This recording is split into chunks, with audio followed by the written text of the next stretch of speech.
Hello guys, so today we're gonna do the table of Peter Rabbits. So here's a little picture. It has a bunny with a blue jacket. Okay. This book belongs to the library. To one of my friends, they gave me this book to share it. Read it. The Table of Peter Rabbit. The Table of Peter Rabbit by Dexter Potter. A Peter Rabbit. So here we go. Once upon a time, there were 4 little rabbits, and their names were Floppus, Moppus, Cottontail, and Peter. They lived with their mother in a sandbank underneath the roof of a very big fairy tree. Now, my dears, said old Mrs. Rabbit one morning, you may go into the fields or down the land, but don't go into Mr. Garter's garden. Your father had an accident there. He was put in a pie by Mr. Garter. Now run along and don't get into Mrs. Sheaf. I am going out. Then old Mrs. Rabbit took a basket and her humber and went through the wood to the barkers. She brought a loaf of a brown beer and 5 turtle bunnies. Floppus, Moppus, and Hale, who were good little rabbits, went down the land and to guard blackberries. But Peter, who was very naughty, ran straight away to Mr. Garter's garden and squeezed under the gate. First, he ate some lettuce and some fresh beans, and then he ate some roots. And then, feeling rapturous things, he went to look for some pearls. But round on the end of a cucumber farmer who should he met but Mr. Garter.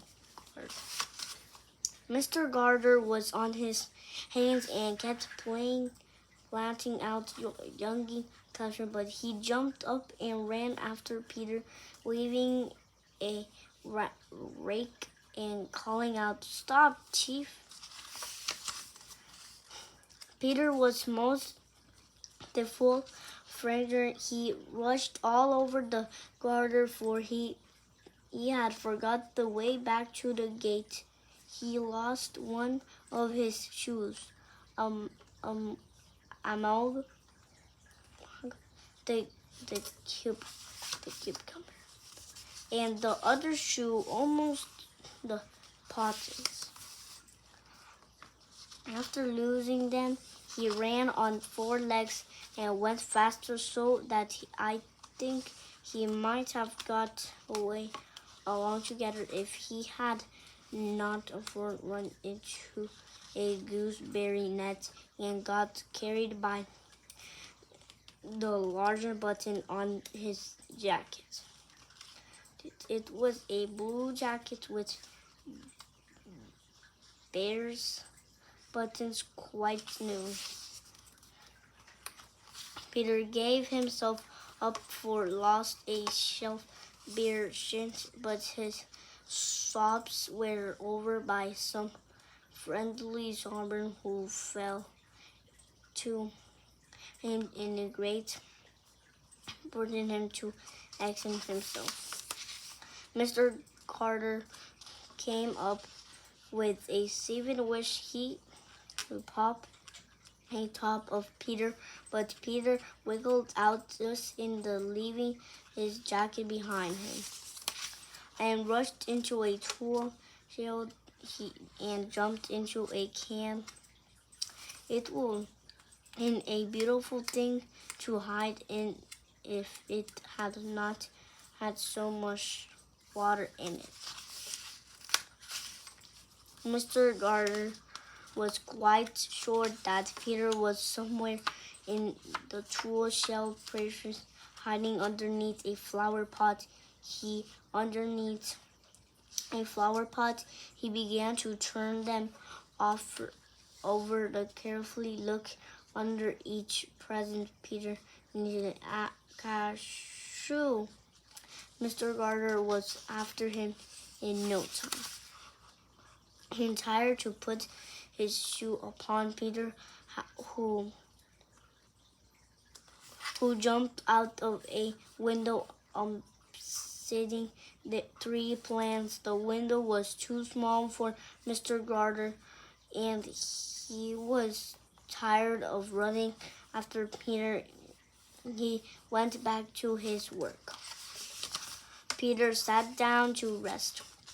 He was out of breath and terrible with fighting, and he had not the easiest idea which way to go. Always he was very damped with sitting in the cat can. After a time, he began wondering about going lippy, not very fast, and looking all around, he found a door in a wall, but it was locked, and there was no room for a fat little rabbit to squeeze underneath. An old mouse was running in and out over the stone door, stepped carrying pieces and beans to her family in the wood. Peter asked her to the way to the gate, but she had such a large pea in her mouth that she could not answer. She only shook her head, and Peter began to cry. Then he tried to find his way to straight across the garden, but he became more and more puzzled. Presently, and he came to a pond where Mr. Garter filled his water cans.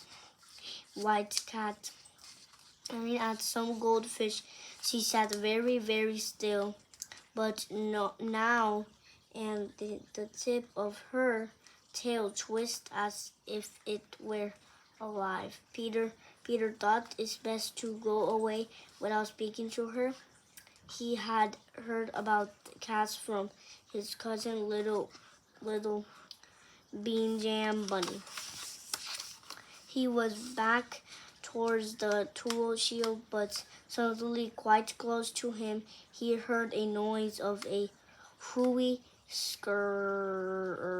swish, scratch, scratch, scratch. Peter struggled underneath the button, but Peter asked nothing happened. He came out climbing upon a wheel bar and he peered over. The first thing he saw was Mr. Garter holding noising. His back was turned towards Peter, and behind him was the gate. Peter got down very quickly off the wheel bar and started running as fast as he could go. A straight walk behind some black curtain buncher. Mr. Garter catched sight of him at the corner, but Peter did not care. He slipped underneath the gate and safe at least in the wood outside the garden. Mr. Garter hanged up a little jacket and the shoes from a squirrel. Find the blackbirds. Peter never stopped running or looking behind him till he got home the big fairy tree. He was so tired that he flopped down upon a nice soft sand on the floor of the right hole and shut his eyes. His mother was cooking. She wondered what he had done with his clothes. It was the second little jacket and a pair of shoes that Peter had lost in the fortnight. Sorry to say that Peter was not very well during the evening. His mother put him to bed and made some cow tea and she gave those of it to Peter. 1 tablespoon to be taken at bedtime. But Floppus, Moppus, and Cottontail had beard and milk and black bears for surprise. The end. Well, I hope you like this book. Give me a like, give me a subscribe, give me a comment. Bye. Hope to see you in the next video. Bye.